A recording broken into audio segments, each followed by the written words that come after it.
Assalamualaikum warahmatullahi wabarakatuh.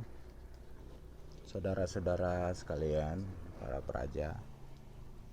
Hari ini adalah pertemuan kita yang terakhir dalam mata kuliah manajemen perbatasan. Maksud saya pada mata kuliah pemilu, kepartaian dan sistem pemilu. Kita sudah banyak cerita tentang bagaimana sebuah partai, ya, apa definisi partai dan sebagainya, tata cara pembentukan partai, fungsi dan peran partai, sampai sekarang kita membahas tentang kepemiluan. Kepemiluan tidak lepas dari fungsi partai politik. Pada pertemuan ini kita akan membahas tentang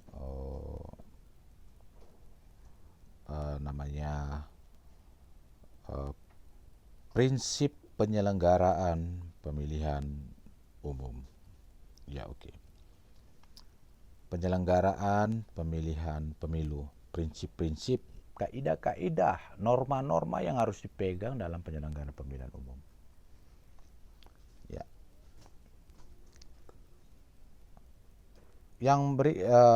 Dalam pemilihan umum kita mengenal ada 3 model, ya. Pertemuan yang lalu kita sudah membahas 3 model, yaitu model independen, model pemerintah, dan satu lagi model campuran. Model independen tentu ada keuntungannya. Anda bisa baca sendiri. Menjadi lingkungan yang kondusif untuk meningkatkan profesionalisme. Lebih tidak mungkin mendapatkan restriksi dalam pemilih siapa-siapa saja yang dapat terlibat dalam penyelenggara pemilu, karena berhak untuk menarik personel dari luar. Ya, konsentrasi terhadap bisnis pemilu dapat menghasilkan perencanaan yang lebih baik serta kelembagaan yang lebih kohesif. Kerugian dapat terisolasi dari kerangka politik dalam proses pengambilan keputusan. Tidak memiliki pengaruh politis yang cukup untuk menentukan besaran anggaran. Pergantian personil, dan ini semuanya keuntungan dan kerugiannya. Tentunya keuntungan dan kerugian dari model-model pemilihan umum itu pasti ada. Cuman lagi, bagi Indonesia diterapkan model independen, lebih banyak untungnya apa banyak ruginya? Model penyelenggaraan pemilu dilaksanakan di Indonesia lebih banyak untungnya atau lebih banyak ruginya? Itu yang terpenting untuk dibahas, saudara-saudara. Sehingga model pemilihan umum itu tidak ada sebuah model yang paling baku dan paling jelas bahwa sebuah model itu yang paling baik. Model-model di dalam pemilihan umum itu tidak ada yang tidak ada yang menjamin bahwa model itu suatu model yang paling baik. Nah, saudara-saudara sekalian, ya, dalam penyelenggaraan pemilihan umum ini kita sudah tahu ada 3 model tadi, independen, pemerintah, dan kombinasi. Tentunya ada juga untung dan kerugiannya. Nah, ini sekilas aja kita kilas balik sebelum masuk kepada prinsip-prinsip penyelenggaraan pemilu. Karena prinsip-prinsip penyelenggaraan pemilu itu berkaitan dengan mengadopsi sebuah model-model di dalam pemilihan umum, ya. Oke, saudara-saudara sekalian, prinsip-prinsip dalam penyelenggaraan pemilu adalah sebagai berikut. Independensi, ya, bahwa pemilihan umum itu harus independen. Nah, independensi, penyelenggaraan pemilu itu harus independensi. Yang kedua, imparsialitas, memiliki integritas dengan pola yang transparan, dengan pengerjaan yang efisien, dilakukan tenaga-tenaga yang profesional dan berorientasi pelayanan. Prinsip dalam penyelenggaraan pemilu. setiap lembaga penyelenggara pemilu harus berpegang teguh. Dan inilah indikator, ini adalah indikator utama dalam penilaian sebuah kelembagaan pemilihan umum. Ya. Misal begini, Anda ingin meneliti tentang seberapa baik KPU dalam menyelenggarakan pemilihan umum di Indonesia, maka ini adalah variabelnya.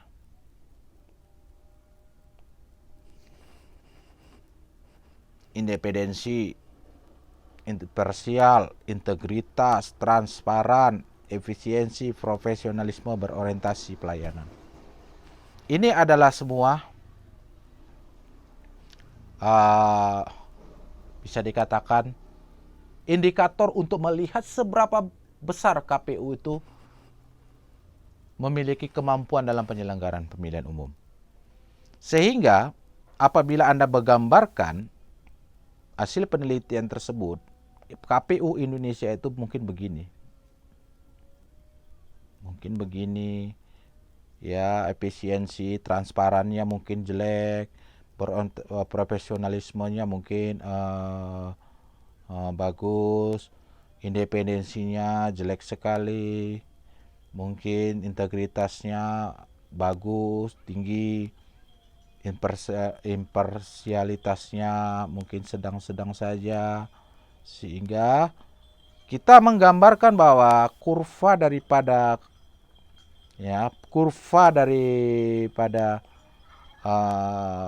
KPU penyelenggaraan pemilihan umum di Indonesia itu seperti ini, ya, seperti ini, ya.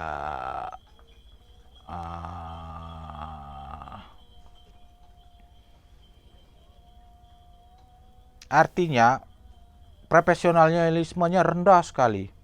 Yang agak lebih bagus adalah integritasnya tinggi, efisiensinya juga sedang-sedang saja, berorientasi pelayanan itu juga rendah sekali.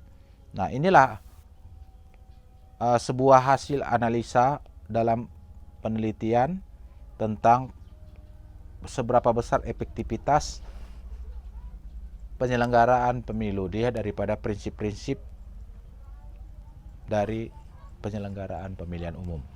Oke, kita bahas satu-satu. Independen, LPP, Lembaga Penyelenggara Pemilu, merupakan salah satu persoalan yang paling sengit diperdebatkan dalam konteks penyelenggara pemilu. Meskipun hingga saat ini belum ada kesepakatan mengenai arti sebenarnya daripada independensi. Independensi itu batasannya apa? Tidak bisa diintervensi. Tidak bisa diintervensi berarti tidak ada orang yang sebuah lembaga yang tidak bisa diintervensi, berarti memiliki kekebalan yang sangat luar biasa. Antibodinya cukup kuat sehingga tidak mampu diawasi. Superpower sekali itu KPU kalau tidak bisa diintervensi. Nah, itu salah satu indikator independensi. Kenapa harus independensi?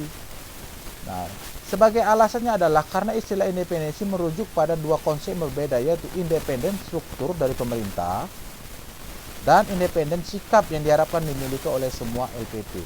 Artinya, independensi daripada kepentingan manapun, termasuk kepentingan daripada pemerintahan.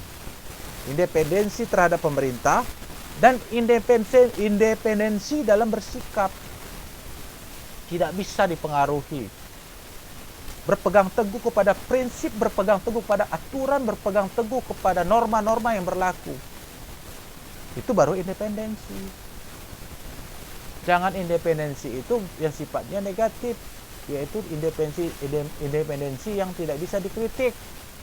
Tidak mau dikritik, tidak mau diberikan masukan, independen. Juga itu merupakan pertimbangan, independensi. Itu pentingnya independensi. Ada dua konsep. Yang pertama adalah yakni independensi struktural dari pemerintah, harus independen dari pemerintah. Dan independensi sikap, dia harus memiliki sikap yang independen. Sikap yang bagaimana? Sikap yang sesuai dengan aturan, norma-norma, ketentuan yang berlaku, tetap berpegang teguh. Yang diharapkan dimiliki oleh semua LPP, terlepas dari model penyelenggaraan apapun, harus memiliki sikap yang independen. Yang berikut adalah independensi kelembagaan atau struktural hanya dapat ditemukan dalam konstitusi dan undang-undang. Cara termudah untuk mempromosikan independensi LPP adalah dengan menciptakan kerangka legal yang dapat menjadi dasar bagi independensi. Artinya sebuah kadar independensi sebuah KPU itu bagaimana undang-undang mengatur tentang posisinya. Kalau undang-undang mengatur bahwa posisinya tidak independen, ya tidak independen lah dia.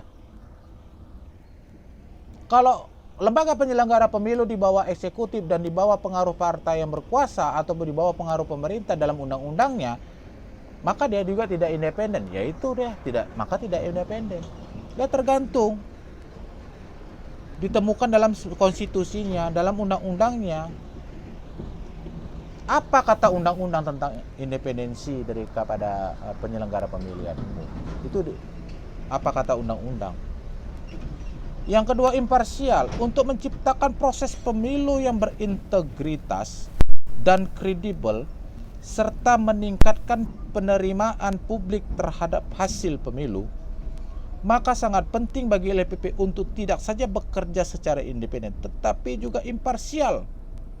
Tanpa adanya imparsialitas dari penyelenggara pemilu, integritas pemilu akan tercederai dan akan sangat sulit untuk meyakinkan masyarakat terhadap integritas proses pemilu, khusus pada pihak-pihak yang kalah. Nah, imparsial itu lebih kepada menekankan kepada prinsip-prinsip dasar, itu imparsial. Ya, tanpa adanya imparsialitas dari penyelenggara pemilu, integritas pemilu akan tercederai dan akan sangat sulit untuk meyakinkan masyarakat terhadap integritas proses pemilu. Untuk itu, imparsial itu adalah sebuah prinsip dasar yang harus dipegang oleh penyelenggara pemilu. Bukan hanya transparansi dan integritas saja, tetapi juga harus imparsial. Setiap LPP diharapkan untuk menyelenggarakan pemilu secara imparsial, terlepas dari model penyelenggara apa yang dipakai dan sumber akuntabilitas apa yang dimiliki. LPP harus memperlakukan semua peserta pemilu secara merata, adil, setara, tanpa sedikit pun memberikan keuntungan kelompok-kelompok tertentu. Artinya, imparsial itu harus mampu menegakkan prinsip-prinsip rasa keadilan, prinsip-prinsip equity, kesamaan bagi semua masyarakat, bagi semua peserta pemilu. Tidak memandang karena partai politik berkuasa maka dia kasih hak privilege tersendiri oleh KPU. Karena ini adalah pihak yang kalah maka tidak perlu ditanggapin. Itu tidak boleh, itu tidak boleh di dalam sebuah prinsip di dalam penyelenggaraan pemilu. Makanya oleh sebab itu harus imparsial. Yang berikut, transparan. Transparan dalam hal operasional kerja dan penyelenggaraan keuangan merupakan dasar bagi masyarakat yang ingin memeriksa keputusan dan performa sebuah LPP. Transparansi adalah standar paling dasar bagi setiap aktivitas LPP. Transparansi itu ada banyak.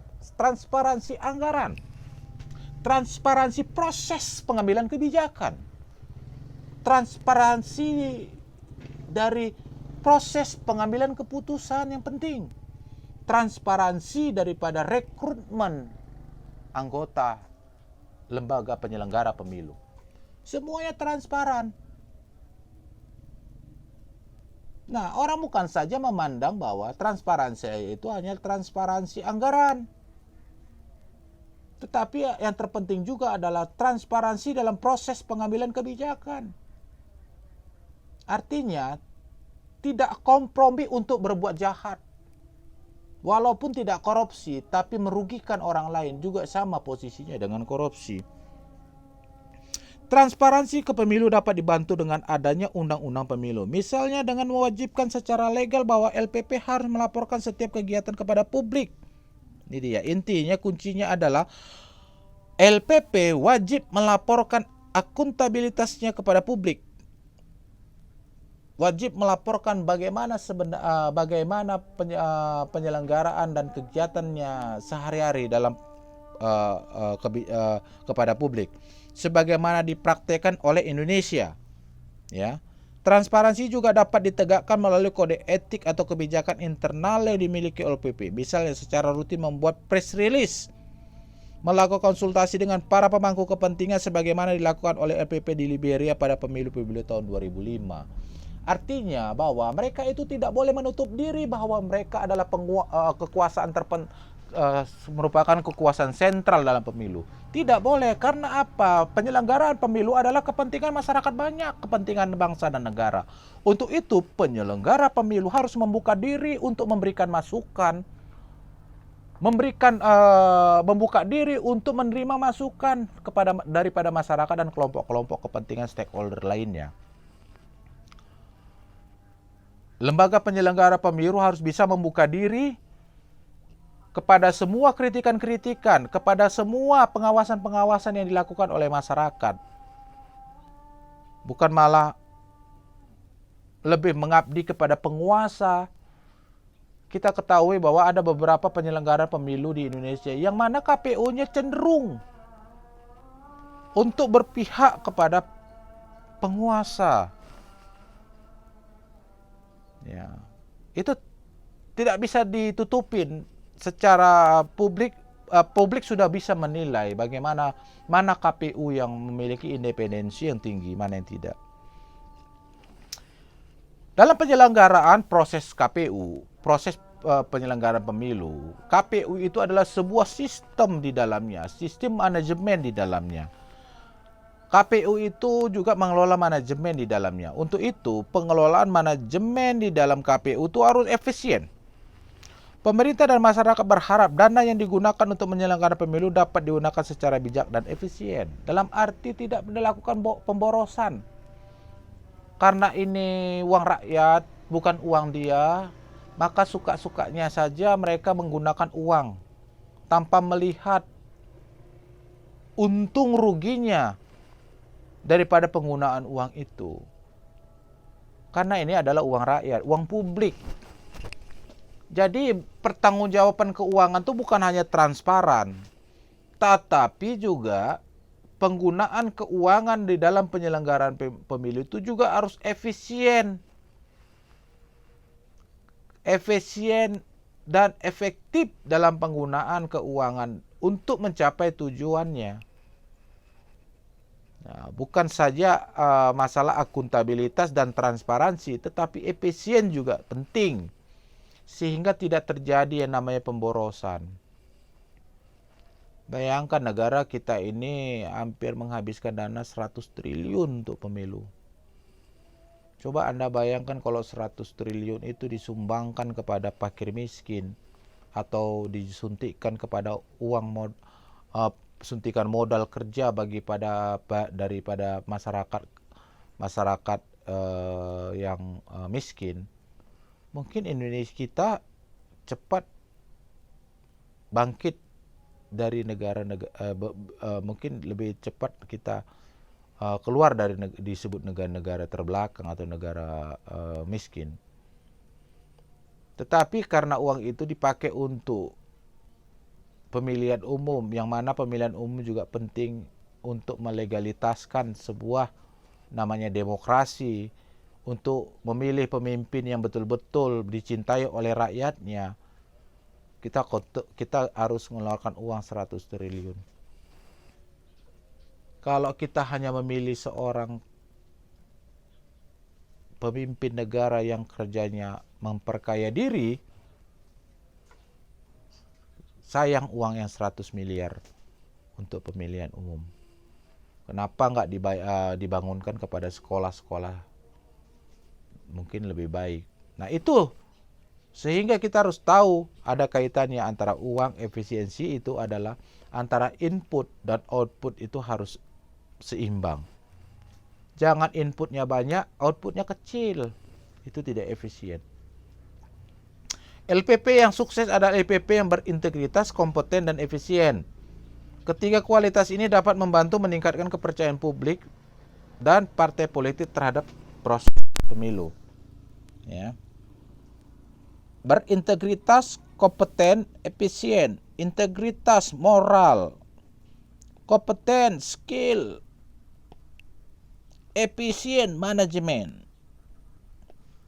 memiliki moral, memiliki skill, dan memiliki manajemen yang kuat, sudah pasti produktivitas tinggi. Dari mana dilihat produktivitas ini tinggi? Dilihat dari apa? Masyarakat puas akan hasil dari LPP, Lembaga Penyelenggara Pemilu. Itu kepuasan itu dilihat dari situ. Apa indikator puas? Banyak. Kritika rendah, konflik rendah, dan sebagainya. Nanti kita lihat sampai semana. Anda harus punya penelitian tentang tingkat kepuasan masyarakat terhadap kinerja KPU. Tuh. Ya, saudara-saudara sekalian. Yang berikut profesionalisme.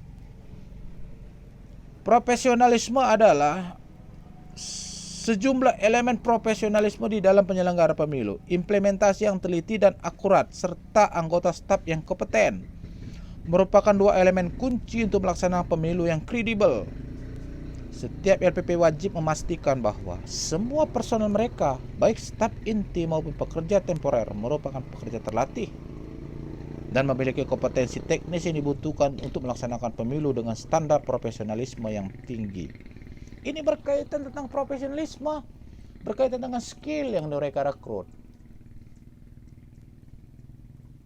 Bukan, KPU itu bukan merupakan sebuah lembaga bancakan yang merupakan bagi-bagi. Tapi sepertinya di negara kita Indonesia itu KPU itu adalah lembaga bancakan, bagi-bagi. Dilihat dari mana? Dilihat dari habis pemilu ketangkep oleh KPK, ketua KPU-nya. Kenapa seperti itu? Karena menganggap bahwa KPU itu adalah ladang sumber pencarian, bukan sumber pengabdian, tapi sumber pencarian kekayaan. Itu dia. Untuk itu maka karena sumber penghasilan, maka itu harus direbut. Karena dia adalah barang yang direbut, maka dia masuk dalam kategori barang bancakan atau bagi-bagi. Ya, kau ketua KPU, kamu ketua Golkar, kamu ketua Bawaslu, kamu menteri ini, kamu menteri itu, segala macam. Bancakan situ. Jadi akhirnya apa? Penyelenggara pemilu itu kumpulan orang-orang yang memiliki keganasan seperti singa. Mumpung pemilu 5 tahun sekali, sikat aja. Mumpung 5 tahun sekali, belum tentu 5 tahun akan datang ada pemilu lagi. Mumpung kita masih duduk di sini. Jika berpikiran seperti itu, jauh dari profesionalisme. Dan kebanyakannya juga menampakkan seperti itu di Indonesia. Profesionalisme di dalam LPP, Lembaga Penyelenggara Pemilu, juga akan memberikan rasa percaya kepada partai politik, masyarakat sipil, pemilih, donatur, media, dan para pemangku kepentingan lainnya bahwa para penyelenggara pemilu dapat melaksanakan kewajiban yang diberikan kepada mereka dengan efektif. Trust, kepercayaan, trust itu mahal harganya. Trust. Ya. Masyarakat, donatur, parpol peserta pemilu. Ya. Sehingga kalau juga terbangun trust, profesionalisme itu akan menambah kepercayaan. Apabila kepercayaan itu dibangun dan diperoleh oleh KPU, maka apa hasil yang dilahirkan oleh Pak KPU, masyarakat akan terima. Perkaranya di Indonesia, anggota KPU itu belum apa-apa sudah tidak memiliki menunjukkan profesionalisme. Dilihat dari apa? Dari kinerjanya dalam hal pendataan penduduk yang ganda. Tidak jelas bagaimana prosedurnya. Malah selalu kalau ditanyain melempar kepada instansi lain. Kami hanya menerima.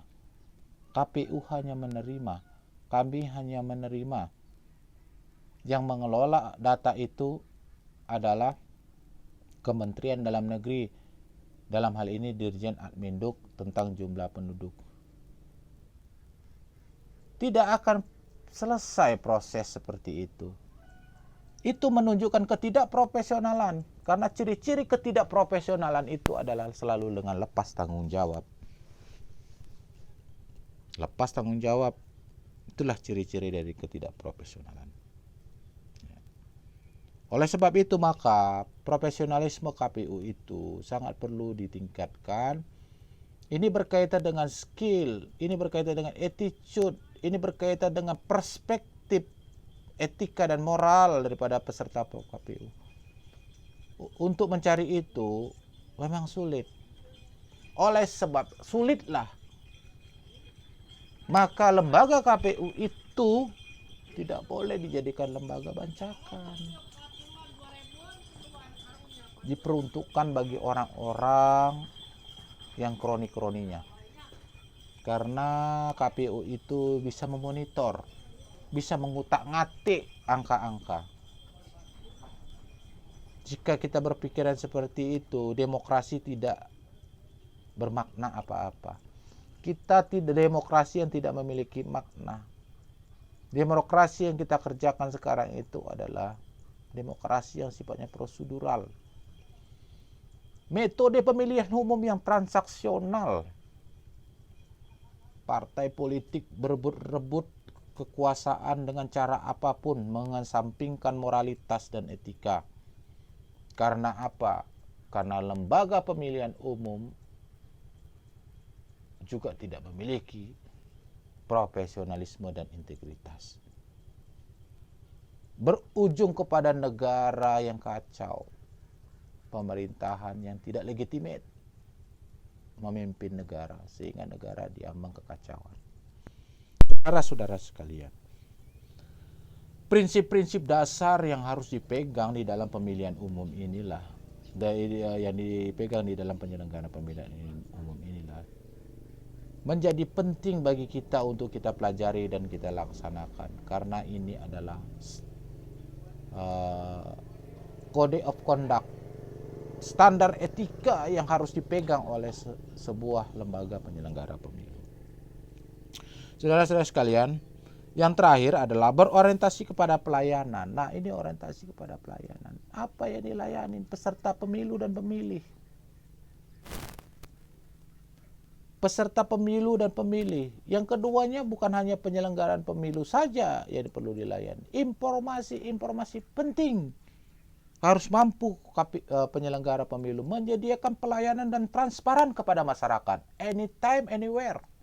Masyarakat kapan saja 24 jam sehari dan 7 hari dalam seminggu bisa memperoleh pelayanan dengan baik. Bisa memperoleh informasi pelayanan yang baik. Baik itu pelayanan informasi maupun pelayanan yang sifatnya. Untuk itu maka lembaga pemilihan umum harus berorientasi pelayanan, bukan berorientasi pada kekayaan dan kelompok. Untuk itu maka wajar setiap pemilihan umum Indonesia itu selalu saja dihadapkan kepada konflik. Karena apa? Kita harus koreksi diri tentang sikap dan perilaku daripada penyelenggara pemilu yang cenderung berpihak kepada sebelah. Tidak adil, tidak imparsial. Profesionalisme rendah, integritas tidak memiliki integritas yang mumpuni. sehingga akan menumbuhkan bibit perpecahan bagi negara ini. Untuk itu, lembaga pemilihan umum itu adalah bisa membuat sebuah perpecahan kepada negara ini jika penyelenggaraan pemilihan umum dilakukan dengan cara yang tidak memegang pada prinsip-prinsipnya. Saudara-saudara sekalian, akhirnya pelayanan juga dapat oleh LPP sebagai prosedur kerja dalam setiap proses pelaksanaan pemilihan umum. Nah, pemilihan umum sebuah mekanisme pekerjaan itu harus memiliki SOP yang jelas. Yang keduanya harus transparan SOP-nya. Jangan pihak sebelah ingin berurusan tidak perlu pakai SOP, tapi giliran pihak sebelah lagi SOP-nya harus kuat diterapkan. Rasa tidak adil itu banyak sekali. Untuk itu, saudara-saudara, lembaga penyelenggara pemilu itu sangat kuat perannya dalam mendidik masyarakat dalam pendidikan politik. Kita nggak mau melahirkan sebuah masyarakat yang beringas, masyarakat yang rawan terhadap konflik. Untuk itu maka penyelenggara pemilu itu harus berpegang pada prinsip-prinsip yang di atas. Kalau lembaga penyelenggara pemilu memegang kuat prinsip-prinsip di atas, akuntabilitas dan trust kepercayaan masyarakat kepada lembaga pemilihan umum pasti akan meningkat. Akhirnya apa? Suksesi kepemimpinan di sebuah negara menjadi stabil, tidak berbuntut kepada konflik yang berkepanjangan yang akan mengganggu proses ekonomi, yang mengganggu dinamika sosial, yang mengganggu kehidupan sosial masyarakat. Dengan demikian, prinsip penyelenggaraan pemilu itu sangat penting sekali, saudara-saudara. Akhirnya, dalam pertemuan ini saya ucapkan banyak terima kasih. Diminta kepada saudara-saudara untuk membaca dari pertemuan awal, karena minggu depan kita akan mau ujian. Ujian itu dilakukan dengan e-learning, saudara-saudara. Untuk itu Anda harus paham dengan menggunakan e-learning. Yaitu caranya dengan lewat forum diskusi. Anda menjawab di kertas dan di-upload di dalam forum diskusi. Saya rasa Anda paham karena Anda generasi milenial yang dekat dengan dunia teknologi. Saya tutup dengan wabillahi taufiq wal hidayah. Wassalamualaikum warahmatullahi wabarakatuh.